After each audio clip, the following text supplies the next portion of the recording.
اللہ کریم سب سے بڑا ہے۔ نبی اکرم نور مجسم صلی اللہ تعالیٰ علیہ وسلم اللہ کے محبوب مطلق ہیں۔ ہم اللہ کے بندے ہیں اور رسول کائنات کے غلام ہیں صلی اللہ علیہ وسلم۔ ہمارا ایک بہت بڑا تعارف ہے، عباد الرحمن کہا ہے اللہ تعالیٰ نے اپنے بندوں کو۔ ہمیں کہا ہے کہ تم بہترین امت ہو۔ اللہ کریم نے اعزازات سے نوازا ہے۔ جن لوگوں کے پاس اتنی بڑی نسبتیں ہوں، اتنے بڑے حوالے ہوں، اتنی بڑی طاقتیں ہوں، ان کے پاس ظاہری طور پر اگر لوگوں کا جتھا نہ بھی ہو اور ظاہری طور پر اگر مال و اسباب وقتی طور پر نہ بھی ہوں، اقتدار، عہدہ اور بڑے لمبے چوڑے نعرے ان کے پیچھے نہ بھی لگ رہے ہوں، تو یہ بہت بڑا تعارف نہیں کہ اللہ کے بندے ہیں اور رسول کریم کے غلام ہیں؟ اور کیا یہ تعارف جینے کے لیے، زندہ رہنے کے لیے اور گردن اٹھا کر جینے کے لیے بہت بڑا تعارف نہیں؟ باوجود اتنے بڑے تعارف کے اگر کوئی بندہ کمزور باتیں کرے، کچی پکی گفتگو کرے اور وہ اپنے آپ کو بار بار مظلوم ثابت کرنے کی کوشش کرے، وہ بار بار اپنے زخم دکھائے تاکہ وہ قابل رحم قرار پائے، تو یہ باتیں ایک مومن کو، ایک مسلمان کو، اللہ کے ایک بندے کو ذرا زیبا نہیں دیتی، ذرا اچھا نہیں لگتا۔ مسلمان اعصابی طور پر، ذہنی طور پر، نفسیاتی طور پر ایک طاقتور قوم ہے۔ مسلمان وہ قوم ہے جو مرعوب نہیں ہوتی، یہ روب دکھاتی ہے، روب۔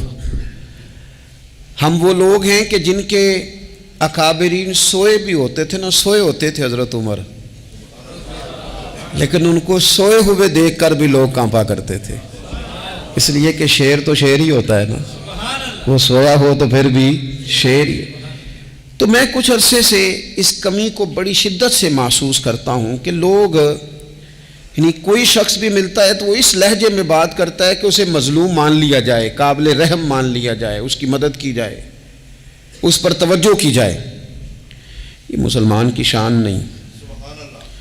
آپ سورہ بقرہ پڑھیں گے تو قرآن مجید اصحاب صفہ کی شان بیان کرتا ہے کہ انہیں بڑی حاجت ہے، بڑے ضرورت مند ہیں۔ وہ لوگ تھے جو کئی دنوں تک روٹی نہیں کھاتے تھے، لیکن رب فرماتا ہے کہ میرے محبوب کے مدرسے کے ان طالب علموں کو جو دیکھے گا اسے محسوس ہوگا کہ یہ تو بڑے امیر لوگ ہیں۔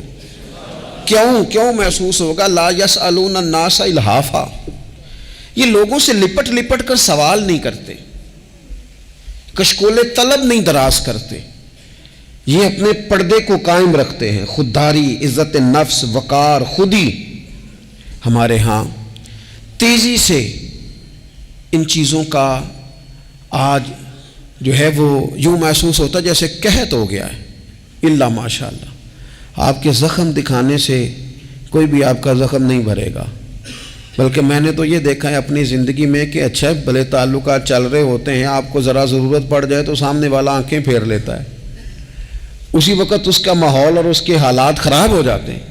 اس لیے اپنا سارا بھروسہ، اپنی ساری توجہ، اپنی سوچوں کا مکمل مدار صرف اللہ رسول کی ذات کو بنائیں، اور اس انداز میں بنائیں کہ کون دیتا ہے دینے کو تو چاہیے، دینے والا ہے سچا ہمارا نبی۔ اور یہ ذہن بنائیں زندگی میں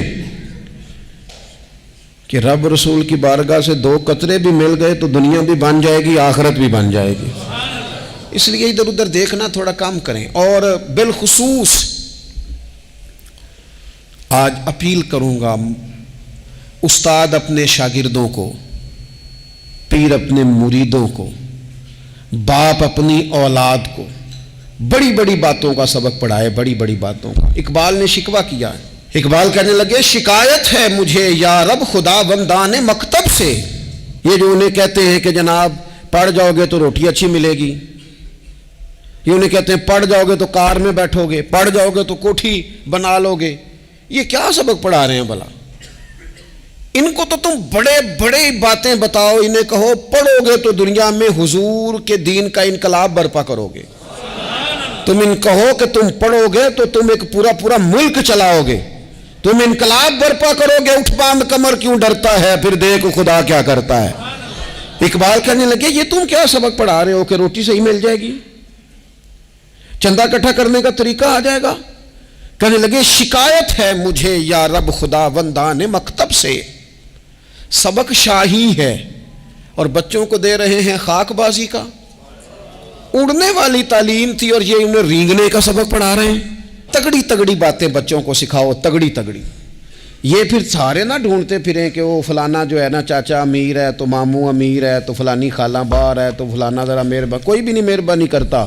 مہربانی جب بھی کرتا ہے یا خدا کرتا ہے یا مدینے والے محمد مصطفیٰ کرتے ہیں۔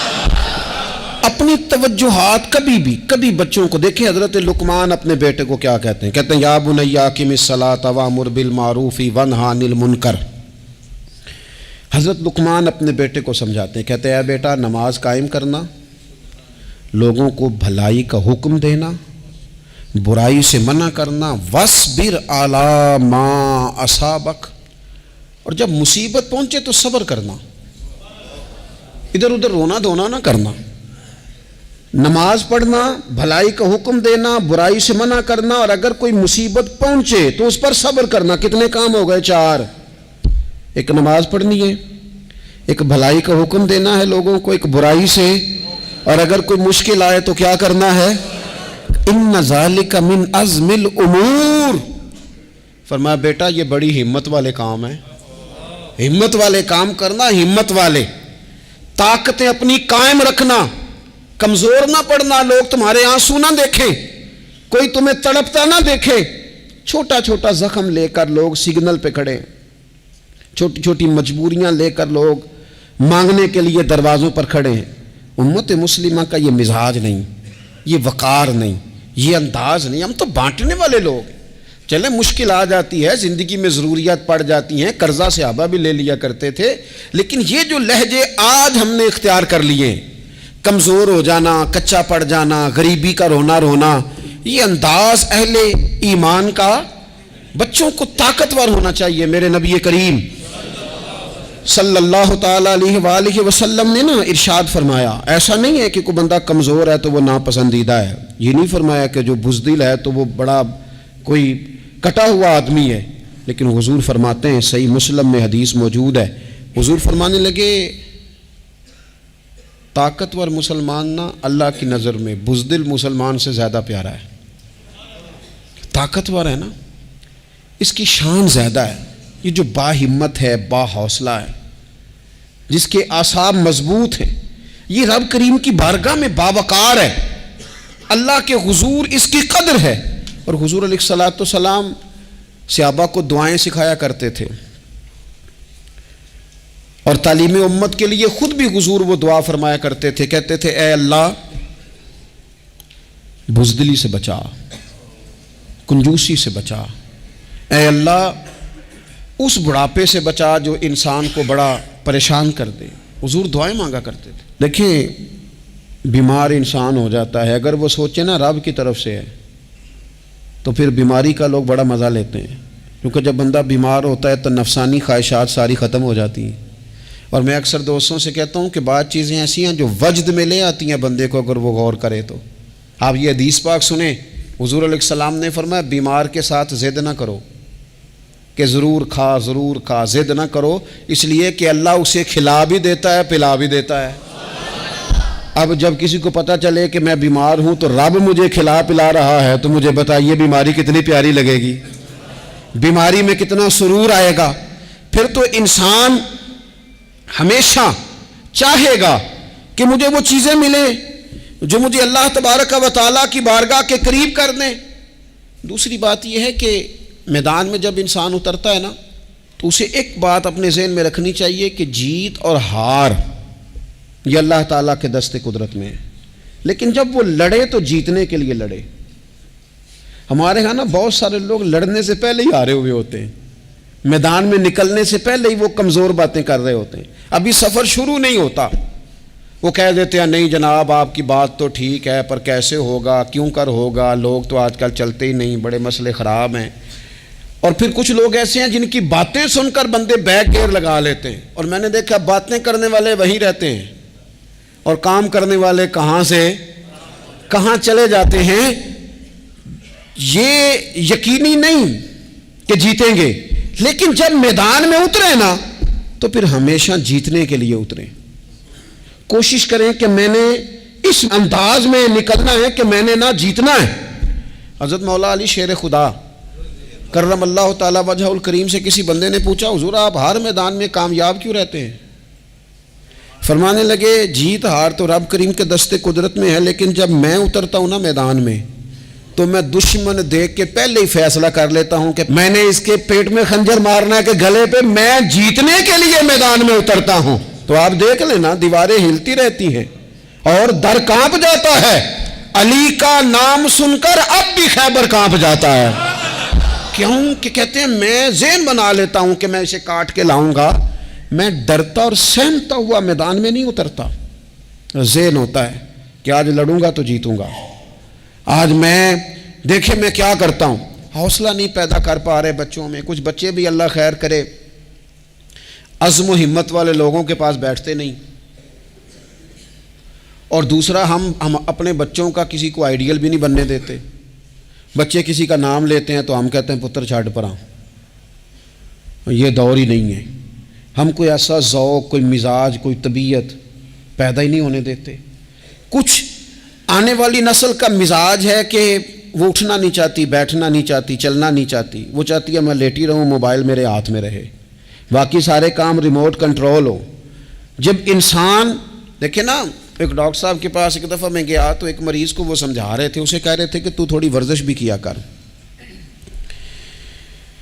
تھوڑی ورزش بھی کیا کر، اور ساتھ انہوں نے بڑی اچھی بات کی، کہنے لگے اللہ تعالیٰ نے نا جسم میں جوڑ بنائے ہیں، یہ گھٹنے ہیں، یہ کونیاں ہیں، اللہ نے جوڑ بنائے ہیں، اسی لیے تو بنائے تھے کہ تھوڑی ان کو حرکت بھی دی جائے، لیکن اگر آپ ان جوڑوں کو حرکت ہی نہیں دیں گے تو یہ تو زانگا لود ہو جائیں گے۔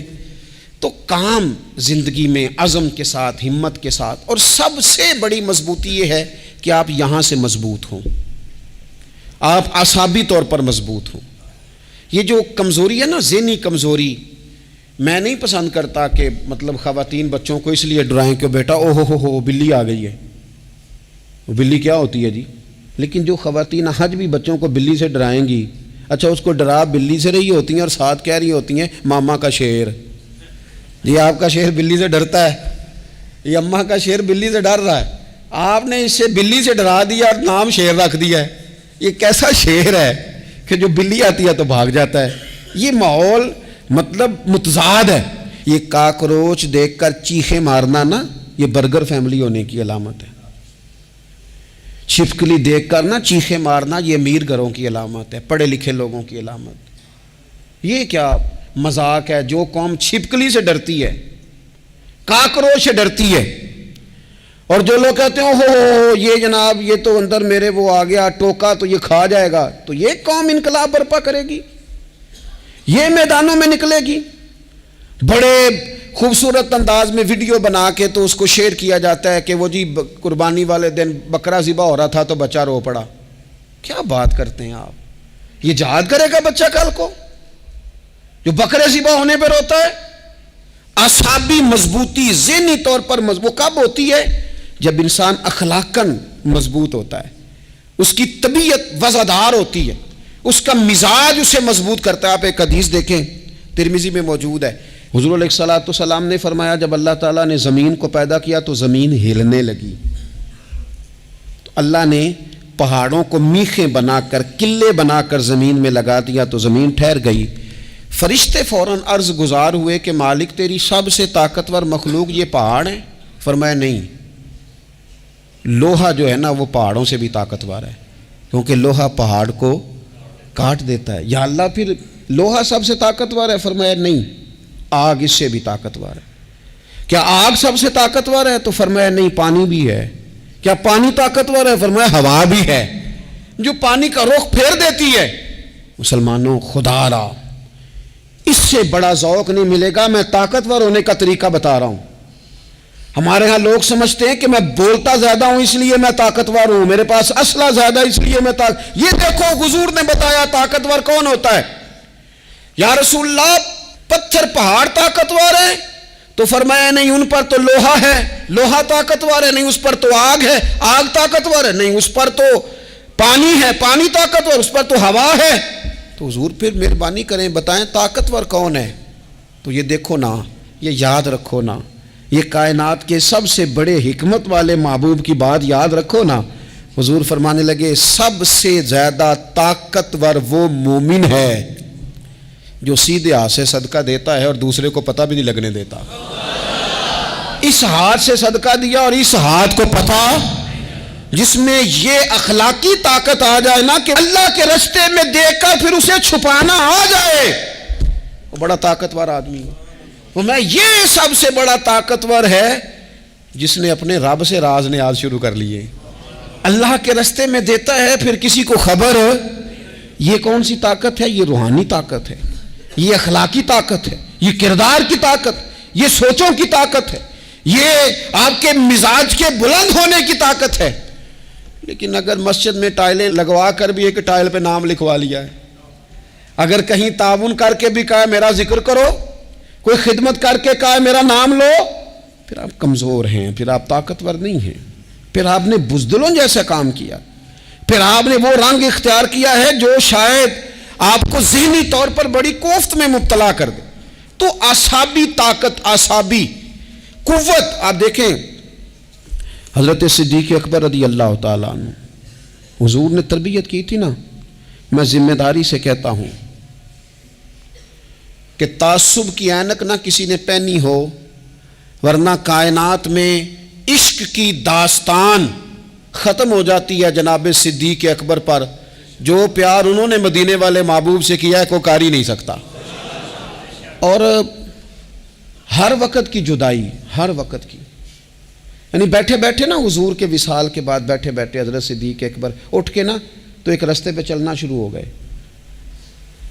کسی نے پوچھا ابو بکر کہاں جا رہے ہو؟ کہنے لگے یار ایک دن نا محبوب 2-3 دن کے لیے کہیں گئے تھے، اس رستے واپس آئے تھے، جنہاں دے دل پر جانی وچھڑن کون روے پھر تھوڑا، یہ سب روگاں دا روگ محمد جس دا نام وچھوڑا۔ پریشان ہوں تو دل کر رہا ہے پتہ نہیں یہاں سے آ نہ جائیں۔ اتنا زیادہ محبوب کی غلامی اور نبی پاک کی محبت کا ذوق، لیکن اعصابی طور پر مضبوط کتنے تھے؟ حضور کے وصال کے بعد جس بندے نے اپنے پروں کے نیچے پوری امت کو سنبھال لیا ہے نا، اس کا نام بھی ابو بکر صدیق ہی ہے۔ ایسے ایسے سنبھال لیا، سب کو سنبھال، دکھ سب سے زیادہ لیکن سنبھالا۔ کوئی زکوٰۃ کا منکر پیدا ہو رہا ہے، کوئی ختم نبوت پہ حملہ کر رہا ہے، کوئی کچھ ہو رہا ہے، کوئی کچھ ہو رہا ہے، ابو بکر صدیق نے فرمایا سارے لشکر روانہ کرو، جہاں جہاں حضور نے فرمایا تھا جہاد کرو، فرمایا جو ایک رسی بھی زکوٰۃ کی نہیں دے گا وصول کریں گے۔ لوگوں نے کہا حضور حالات بڑے اور طرح کے ہیں، کیسے کام چلے گا؟ حضرت عمر جیسے دلیر بندے بھی کہنے لگے جناب یہ نظام کیسے چلے گا؟ تو ابو بکر صدیق فرمانے لگے عمر تجھے تیری ماں روئے، تو بڑے مضبوط مزاج کا تھا، یہ مجھے کیا پیغام دے رہا ہے؟ فرمایا عمر یاد رکھ اگر میں مدینہ منورہ میں اکیلا بھی رہ گیا اور جنگل کے درندے میرا آ کے گوشت بھی نوچ کے لے گئے تو پھر بھی میں ان اصولوں پر کھڑا رہوں گا جن اصولوں پر مدینے والے رسول نے مجھے کھڑا کیا ہے، ذرا گنجائش نہیں۔ ہم یہاں سے مضبوط لوگ ہیں، یہاں سے ذہنی بلندی، ذہنی پختگی، یہ حسن ہے زندگی کا۔ یہ کیا بات ہوئی؟ پرسوں فیصلہ کوئی اور تھا، سویرے پروگرام کوئی اور بن گیا، کل فلانے کا مرید تھا آج مجھے فیض نہیں ملا ادھر جا رہا ہوں، پرسوں فلانے کو استاد بنا بیٹھا تھا آج میرا پروگرام بدل گیا ہے، کل میری سوچیں اور تھیں آج میری سوچیں اور ہیں۔ جو قوم ساری زندگی تعین ہی نہ کرے وہ کام کیسے کرے گی؟ جو رستے کا آغاز ہی نہ کرے وہ منزل پر کیسے پہنچے گی؟ تو کمزور باتوں سے نکلیں، بزدلانہ سوچوں سے باہر آئیں، طے کریں زندگی میں یہ کچھ ہم نے کرنا ہے۔ میں نے کہا ہے نکلیں میدان میں جیتنے کے لیے، پھر رب کی مرضی ہے، پھر اللہ کی مرضی ہے۔ ساری زندگی صحابہ پر قرض رہا، قرضے بھی رہے، خدمتیں بھی ہوتی رہی، جہاد بھی ہوتے رہے، ڈیوٹیاں بھی ہوتی رہیں, سارے کام ہی ہوتے رہے. ہمارا یہ مزاج ہے, ایک دو کھا گیا ہے ساری خوشیاں ہی گئیں, بس سارا کچھ ختم کر بیٹھتے ہیں. تو تھوڑی سی نا مضبوط دیکھیں. اچھا یہ حضرت ابو بکر کا حال ہے, تو جناب عمر کی کیفیت کیا ہے؟ کلمہ پڑھتے ہی حضرت عمر نے فرمایا یا رسول اللہ, جب آپ سچے, قرآن سچا, اسلام سچا, تو چھپ کے نماز پڑھنے کا کیا مطلب ہے؟ فرمایا ابھی تعداد ہی کوئی نہیں, 40 تو مسلمان ہیں. عرض کی حضور مہربانی کریں نا, آپ صرف اجازت دیں. 20 لوگوں کی صفیں بنا دی گئیں. ایک صف کے آگے حضرت عمر ہیں, ایک صف کے آگے حضرت امیر حمزہ ہیں. جناب عمر کہنے لگے چونکہ آپ اللہ کے رسول ہیں تو لہذا نماز بھی آج اللہ کے گھر میں پڑھی جائے گی. تو حضرت عمر بیت اللہ شریف کے بیچ کھڑے ہو کے نعرہ لگاتے ہیں, فرماتے ہیں میں عمر ہوں, تم مجھے بھی جانتے ہو, میرے باپ کو بھی جانتے ہو, تم میرا قبیلہ بھی جانتے ہو, میں نے پڑھ لیا ہے محبوب کا کلمہ. اب جس نے بچے یتیم کرانے ہو اور اپنی بیوی بیوہ کرانی ہو وہ آئے اور مجھے روکے. یہ محبوب اللہ کے ہیں اور گھر بھی اللہ کا ہے, تو نماز بھی آج اللہ کے گھر میں پڑھی جائے گی. جب تک انسان یہاں سے طاقتور نہیں ہوتا. پھر بات آئی سیدنا عثمان غنی کی. میں پہلا وہاں اونا رنداں تو جنہیں کھلی بغاوت کی تھی, ہے پورا قبیلہ اور طرف ہے. عثمان تیرے گھر میں مال ہے, دولت ہے, وزاداری ہے, لوگ سارے کیا کریں گے؟ والد مخالف, چچا مخالف. حضرت عثمان غنی جیسے آدمی کو پکڑ کے باندھ دیا گیا گھر میں. پر عثمان غنی کہنے لگے میں ان بزدلوں میں سے نہیں ہوں جو محبت بھی کریں اور اظہار بھی نہ کر سکیں, جو دعویٰ بھی کریں اور پھر ان کے اندر طاقت اظہار بھی نہ ہو. فرمایا تم جتنا باندھ سکتے ہو باندھ لو, تم اپنی دولتیں, حکومتیں اور اپنا جاہ و جلال سنبھال کے رکھو, ہم نے تو غلامی کا فیصلہ کر لیا ہے. اور پھر کی غلامی انہوں نے. اور جہاں تک بات ہے شیر خدا حضرت علی المرتضیٰ کی, حضرت علی المرتضیٰ شیر خدا کا تو یہ حال تھا کہ ساری زندگی میدان میں رہے. ایک دن حضور نے صرف فرمایا کہ آج آپ کو نہیں لے کے جانا, آپ تھوڑا نا میرے نائب بن کر, حضور کسی نہ کسی کو نائب بنا کے مدینے میں چھوڑ کے جائے. ایک دن صرف کہا نہیں لے کے جانا. تو حضرت مولا علی رونے لگے, کہنے لگے حضور میں بچوں کے بیچ رہوں, عورتوں کے بیچ رہوں, میری تلوار کو زنگ لگ جائے گا. حضور مجھے تو گھوڑے پہ بیٹھنا پسند ہے.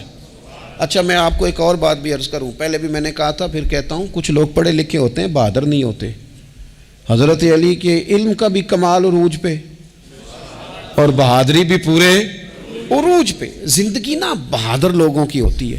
یہ شہاب الدین غوری لیٹے ہیں یہاں سوابا میں, تو کسی نے پوچھا ان سے کہ یار آپ کہاں رہتے ہیں؟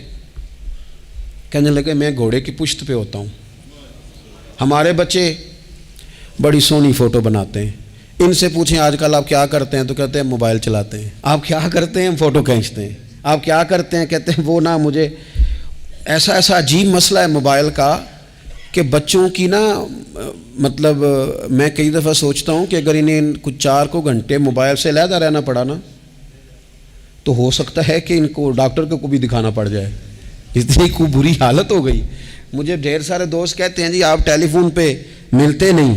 میں نے کہا میں پہلے ملا کرتا تھا جب تک لوگوں کی جیب میں موبائل تھا, جب سے لوگوں نے ہاتھ میں پکڑ لیا نا تو پھر تو ایک دن میں 100 نمبر ملتا ہے, تو پھر آپ کیسے موبائل پہ رہیں گے؟ پھر تو ایک ہی کام ہے, یا فون سنیں گے یا کوئی اور کام کریں گے. تو تھوڑی سی ہمت والی زندگی گزاریں. بزدلانہ باتیں, کمزور باتیں ہمارے بچوں کو بھی کمزور کر دیں گی. یہ کچھ نہیں کر سکیں گے.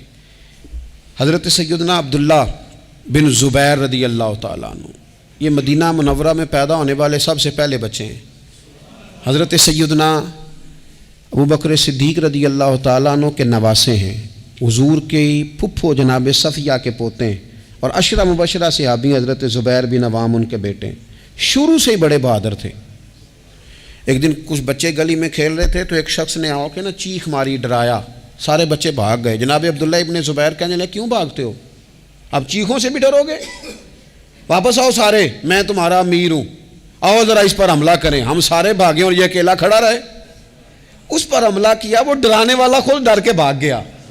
تھوڑا سا نا مزاج, ذہن, طبیعت دیکھیں نا, بدتمیزی اور چیز کا نام ہے لیکن گفتگو کا مضبوط ہونا یہ اور چیز کا نام ہے. بچوں کو جب پوری طرح یہاں تو ہم ان کو اس قدر زیادہ کمروں میں بند رکھتے ہیں کہ جب وہ نکلتے ہیں باغی ہو جاتے ہیں، یہاں پھر یہ ہوتا ہے کہ ان کے اندر جو صلاحیتیں ہوتی ہیں وہ پوری طرح دب جاتی ہیں، وہ جو کیفیات ہوتی ہیں جو ایک مردانہ وصف میں ہونی چاہیے ان کے اندر موجود نہیں ہوتی۔ اقبال کہتے ہیں آئین جواں مرداں حق گوئی و بے باکی، اللہ کے شیروں کو آتی نہیں روباہی۔ اور یہ جو سہمے دوست ہیں نا، بالخصوص غریب طبقے سے، ان سے میں عرض کروں گا کبھی کسی کی گاڑی دیکھ کر مرعوب نہیں ہونا، کبھی کسی کے مہنگے کپڑوں کے روب میں نہیں آنا، کبھی نہیں۔ حالات کے سہمے ہوئے لوگوں کو بتا دو حالات بدل جاتے ہیں، ایک جیسے نہیں رہتے۔ کبھی کمزور نہ پڑیں اور جگہ جگہ اپنے دکھ بھی نہ بتائیں، جگہ جگہ اپنے دکھ نہ بتائیں، ہمت کریں، ہمت کریں۔ وہ ایک شاعر نے کہا تھا کہ با ہمت لوگ کبھی ہارا نہیں کرتے، یہاں وہ جیت جاتے ہیں یہاں کچھ سیکھ جاتے ہیں۔ وہ نا میدانوں میں رہتے ہیں، کمزور نہ پڑیں۔ یہ جو اتنا لمبی لسٹ بن گئی ہے نا، اتنی لمبی لسٹ مانگنے والوں کی، اتنا لمبی فہرست ہو گئی ہے ہر سگنل پہ، ہر چوک میں، ہر رش والی جگہ پہ، یہ بتاتی ہے کہ لوگ اس کو آر ہی نہیں سمجھتے، کمزوری نہیں سمجھتے، طاقت والا مزاج۔ حضرت عمر بہادر تھے تو بہادر لوگوں کو پسند بھی بڑا کرتے تھے۔ حضرت عبداللہ ابن زبیر چھوٹے تھے، بچوں کے ساتھ کھیل رہے تھے، اور یہ وہی حضرت عبداللہ ابن زبیر ہیں جو بعد میں امام حسین کے قاتلوں کے سامنے ڈٹ کے کھڑے ہو گئے اور انہوں نے اعلانیہ ان لوگوں کا بائیکاٹ بھی کیا اور ان لوگوں کے ساتھ سفارا بھی ہوئے، حضرت عبداللہ ابن زبیر۔ اور فرماتے ہیں کہ میری ماں 90 سال سے زیادہ عمر تھی حضرت اسماء بنت ابی بکر کی، جب میں نے انہیں کہا نا اماں وقت آ گیا ہے شہادت کا، تو میری اماں مجھے کہنے لگی پتر میدان میں رہنا، میدان میں۔ بکرے کو ذبح ہوتے وقت تکلیف ہوتی ہے، جب اس کی کھال اتاری جائے پھر کوئی تکلیف نہیں ہوتی۔ ایسے ہی کمزور نہ پڑنا۔ ہمارے ہاں تو لوگ کہتے ہیں نا پتر اندروں کنڈی لے لا، ساڑی نہیں لڑائی، وہ جب ہمارے گھر آگ آئے گی پھر اسے ہم بند کریں گے، ابھی نہ تو بالکل باہر نہ نکلنا۔ کیسے قوم آگے بڑھے گی؟ جرتیں کیسے پیدا ہوں؟ اور جو کچھ کہہ نہیں سکتے وہ منوائیں گے کیسے؟ جو بات کرنے کی طاقت نہیں رکھتے وہ اپنا منوائیں گے کیسے؟ حضرت عبداللہ ابن زبیر رضی اللہ تعالیٰ عنہ اپنے دوستوں کے ساتھ گلی میں کھیل رہے تھے، جناب عمر فاروق آ گئے۔ اب حضرت عمر فاروق کا جلال تھا، بچے ان کو دیکھ کے دوڑ گئے، حضرت عبداللہ ابن زبیر کھڑے ہیں۔ حضرت عمر قریب آئے، کہنے لگے پتر آپ کیوں نہیں دوڑے؟ حضرت عبداللہ ابن زبیر چھوٹے سے ہیں، کہنے لگے جی کیوں میں دوڑتا، میں نے کوئی جرم کیا ہے، کوئی میں نے غلطی کی ہے، بھلا کیوں دوڑوں؟ آرام سے کھیل رہے ہیں اور نہ ہم نے کوئی رستہ بند کیا، جگہ ہے آپ نے گزرنا تو گزر جائیں۔ چاہیے تھا نا حضرت عمر ناراض ہوتے، پر جناب عمر نے ماتھا چوم لیا، کہنے لگے کیا بات ہے بیٹا، ان چیزوں پر ذرا قائم رہنا۔ کہنے لگے جرم کیے، کیا مطلب ہے اس بات کا کہ فلانا ہے تو دوڑ جا، کیوں دوڑیں جی؟ تو ہم نے جو قوم کو سکھانا شروع کیا ہے نا، دیکھیں فقر اور چیز ہے، درویشی اور چیز ہے، سادگی، لیکن ظلم سہنا اور چیز ہے۔ دنیا میں قتیل اس سا منافق نہیں کوئی جو ظلم تو سہتا ہے بغاوت نہیں کرتا۔ اپنی زندگی میں عزم کو، ہمت کو، نظریے کو بلند کریں، مظلومانہ مزاج نہ پیدا کریں، بلا وجہ دکھ سنا کے اپنے آپ کو کمزور نہ کریں۔ یاد رکھیں اگر ہم اپنے دکھ کسی کو سنا رہے ہیں اور اپنے آپ کو بڑا غریب ثابت کر رہے ہیں تو ایسا نہ ہو کہ ہمارے بچے اس کا برا اثر لے جائیں۔ خودداری سے جینا سکھائیں، عزت نفس سکھائیں، ہر وقت گھر کے اندر، کلاس کے اندر، اپنے دوستوں کی جمعیت کے اندر کمزور باتیں نہ کریں، رو دھو کے وقت نہ گزاریں۔ رونے سے بھی رات گزر جاتی ہے، ہنسنے سے بھی رات گزر جاتی ہے، ناشکری سے بھی دن بیت جاتا ہے اور شکر سے بھی، لیکن بس بات اتنی ہے کہ شکر والوں کا ذرا صحیح بیت جاتا ہے، ہنسنے والوں کا ذرا صحیح بیت جاتا ہے۔ زندگی میں عزم کے ساتھ، ہمت کے ساتھ لوگ جس حال میں مرنے کی دعا کرتے ہیں، معاذ اللہ، لوگ جس حال میں مرنے کی دعا کرتے ہیں، ہم نے اس حال میں جینے کی قسم کھائی ہے۔ اللہ تعالی ہمیں سمجھنے کی توفیق عطا کرے۔ آخر دعوانا ان الحمدللہ رب العالمین۔